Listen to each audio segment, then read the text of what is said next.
नमस्कार। आज हम आपका जो पहला चैप्टर है विद्युत आवेश एवं क्षेत्र, उसका टॉपिक है गॉस लॉ और हम पढ़ रहे हैं गॉस लॉ के अनुप्रयोग।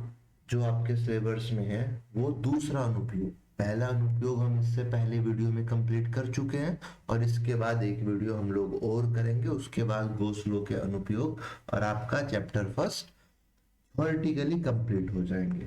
ठीक, तो आज हम क्या पढ़ने वाले हैं? अनंत लंबाई वाली एक सीधी एक समान समतल चादर के कारण विद्युत क्षेत्र। ये कहना क्या चाह रहा है? अनंत लंबाई वाली सीधी। अनंत लंबाई का मतलब क्या है कि आपके पास ये एक चादर है। ठीक, आपके पास ये एक चादर है। ये चादर मैंने इसलिए ऐसा बनाई है ताकि आप समझ सके ये चादर अनंत लंबाई का मतलब क्या है कि बहुत लंबी है और इसके किसी पॉइंट पी पर, मैं थोड़ा और दूर बना लेता हूं पॉइंट पी, इसके किसी पॉइंट पी पर यहां पर, ठीक है, आपको विद्युत क्षेत्र की गणना करनी है। क्या है टॉपिक? क्या है? अनंत लंबाई की ये शीट है और आपको इस शीट का समतल चादर के कारण इस बिंदु पर विद्युत क्षेत्र की गणना करनी है। तो जब ये समतल जो चादर है इससे बिंदु P की दूरी R, जो हमने मानी है R, ये बहुत छोटी होगी। किससे?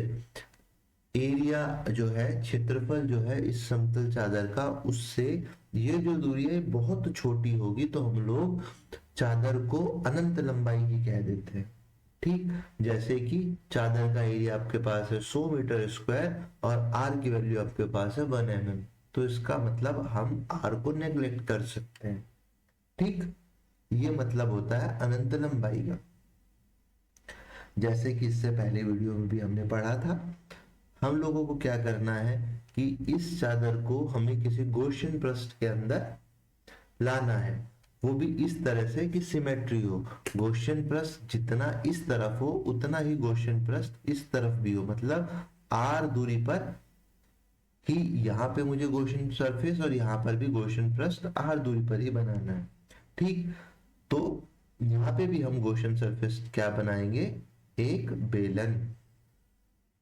ठीक है, जिसको आप सिलेंडर भी कहते हैं। गॉसियन पृष्ठ का जो यूज करने की सबसे पहली कंडीशन है वो यही है कि उसमें सिमेट्री होनी चाहिए। ठीक है ना? सिमेट्री का मतलब शीट के दोनों तरफ बराबर वो होना चाहिए। ये जो लाइन है इसको हम हटाते हैं और एक दूसरी लाइन हम ड्रॉ कर देते हैं। ठीक है, बेलन बन तो थोड़ा तिरछा गया है। ये शीट एक बड़ी शीट है पूरी, इसके इस शीट को भी हम सही से कुछ इस तरह से बनाने की कोशिश करते हैं। ये क्योंकि ये बहुत बड़ी शीट है तो कम से कम बेलन के तो कुछ इस तरह से ये शीट है। ठीक है, शीट बहुत लंबी है लेकिन हम बेलन के अंदर पूरी शीट को दिखाने की कोशिश कर रहे हैं। ठीक, ये भी आर दूरी ही है। ठीक है, मतलब मैं और साफ कहूं तो बेलन की जो पूरी लंबाई है ये 2R है। ठीक है, ये एक पतली सी शीट है जिसकी थिकनेस बहुत कम है, इसकी मोटाई बहुत कम है। दोनों आर दूरी पर है और बेलन की लंबाई 2R।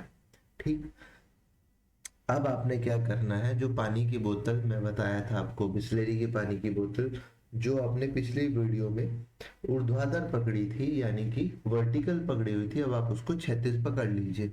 तो अब जो उसका तल है वो ये वाला हिस्सा है या ये वाला हिस्सा है।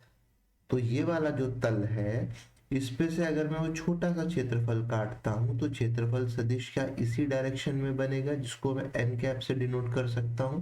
इसको पहली सतह, इसको दूसरी सतह और इसको मैं तीसरी सतह मान लेगा। ठीक है, और मेरे पास विद्युत क्षेत्र की दिशा भी यही होगी इस चादर के कारण।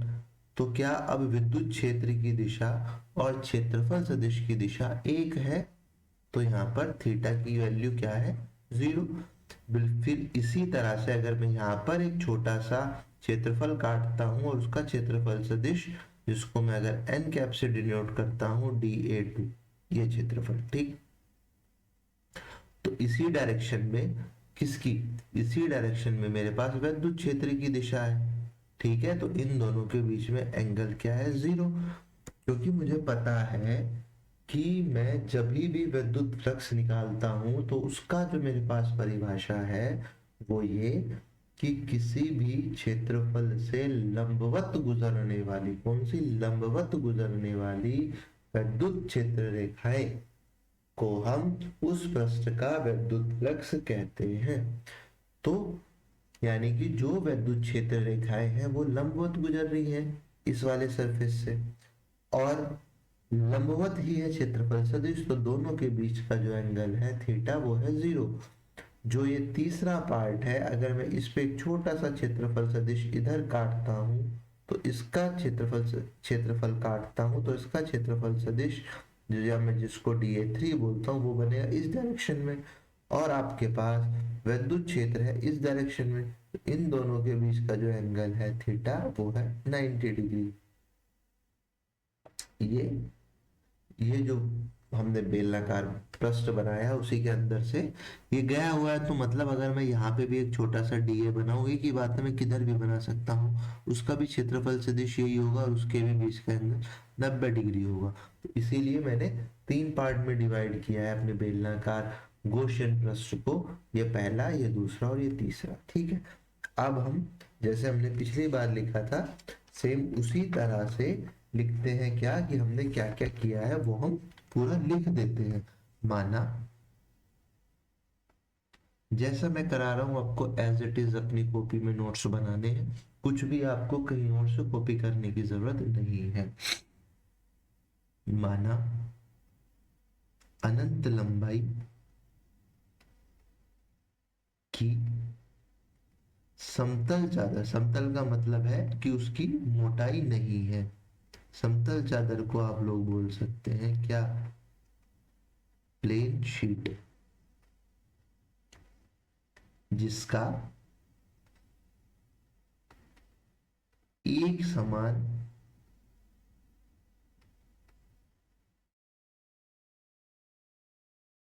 पृष्ठीय क्षेत्रफल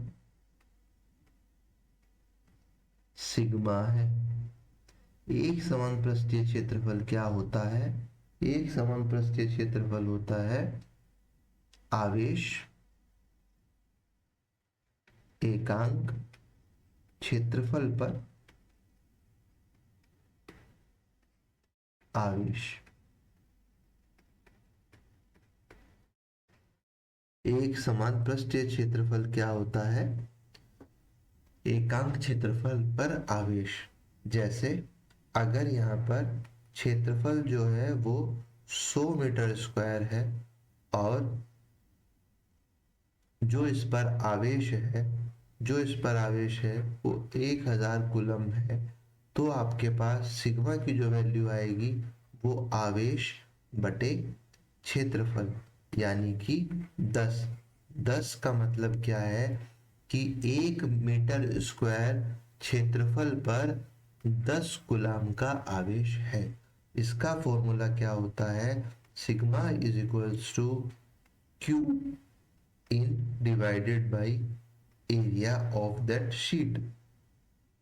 ठीक, क्योंकि मुझे इस फॉर्मूले को यूज करना है, सिग्मा को मैं डेरिवेशन के लास्ट में मुझे सिग्मा चाहिए, तो मुझे इस फॉर्मूले को यूज करना है सिग्मा ए। क्या मैं इसको ऐसे लिख सकता हूं, और इसी को हम नाम दे देते हैं समीकरण 1।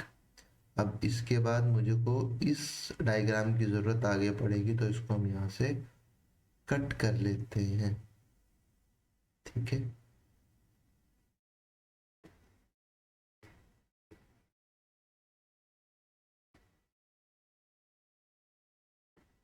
ये डायग्राम मेरे पास आ गया है यहाँ पे नीचे भी। ठीक, अब हमको लैंग्वेज में, यहाँ तक आगे थे हम, हाँ, अब हमको लैंग्वेज में आगे क्या लिखना है, इधर आ जाइए थोड़ा सा आप, हाँ जी। सही है। अब हमको इसकी लैंग्वेज में लिखना है इस समतल चादर के बारे में, क्या कि समतल चादर से लंबवत दूरी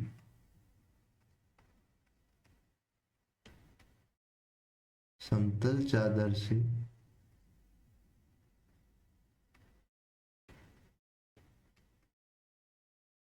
लंबवत दूरी r पर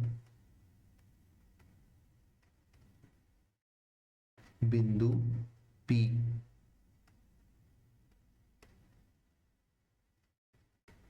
वैद्युत क्षेत्र की गणना करने के लिए एक बेलनाकार, ये बेलनाकार आपने लिया है ना, गौशिय पृष्ठ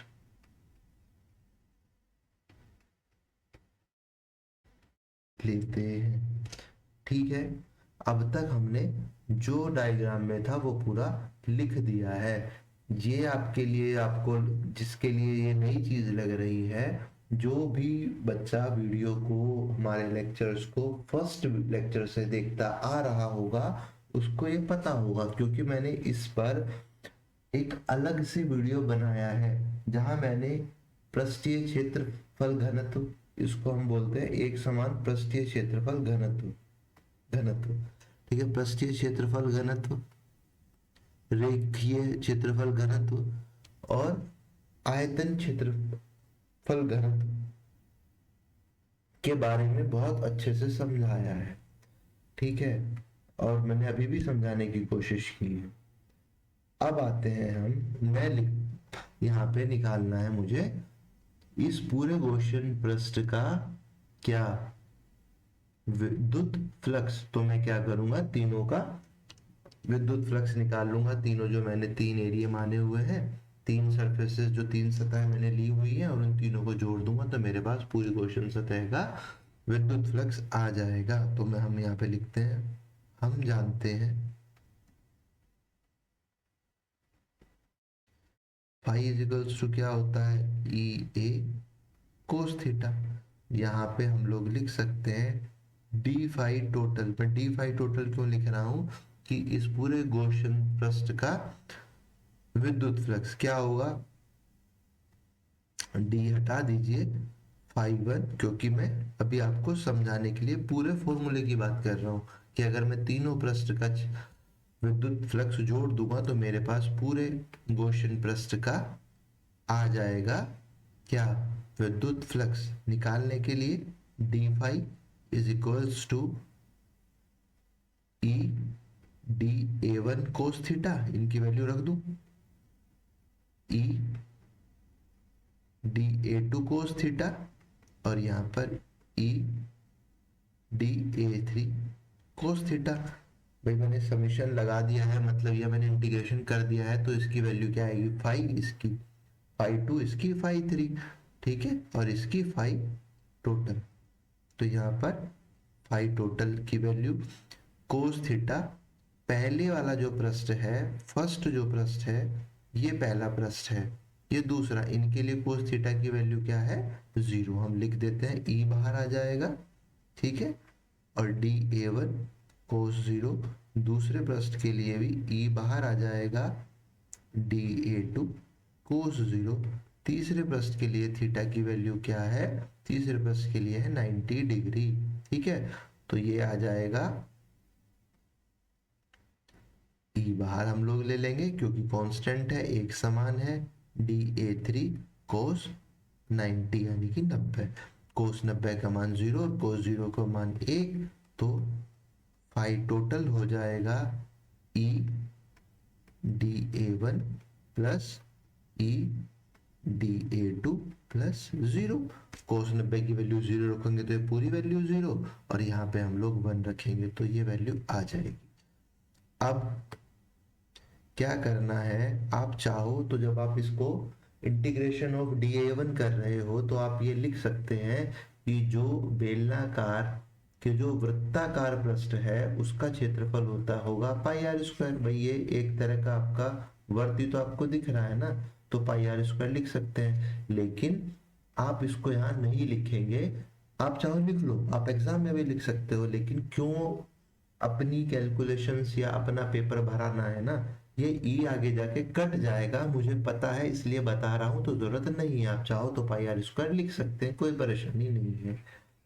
पाई टोटल, तो भाई जब मैं डीए का जो इंटीग्रेशन होगा उसको मैं ए लिख सकता हूँ। ए का मतलब क्या है, एरिया ऑफ ये जो आपके पास है क्या, वृत्ताकार, ये वृत्ताकार क्षेत्रफल है, वो क्षेत्रफल है, ठीक है। और डी, ये जो एरिया D1 और D2 एक ही है भाई, किसी भी बेलन के लिए ये वाला पृष्ठ और ये वाला पृष्ठ तो समान ही होता है ना, तो मैं इसको भी ईडीए लिख दे रहा हूँ, इसको भी ईडीए लिख रहा हूँ, कोई इसमें तो परेशानी नहीं, क्योंकि ये दोनों तो समान होंगे ना। ये बात तो बिल्कुल क्लियर है कि इसका जो वृत्ताकार पृष्ठ का क्षेत्रफल इसका होगा, वही वृत्ताकार पृष्ठ का क्षेत्रफल इधर भी होगा।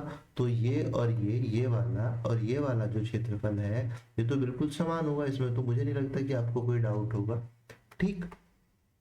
तो यहाँ पे भी मैं लिख देता हूँ क्या, ई। तो मेरे पास जो फाई टोटल आया है वो आ गया है 2EA। इसको मैं समीकरण 2 नाम दे देता हूं, ठीक है। अब गाउस के नियम से, गाउस के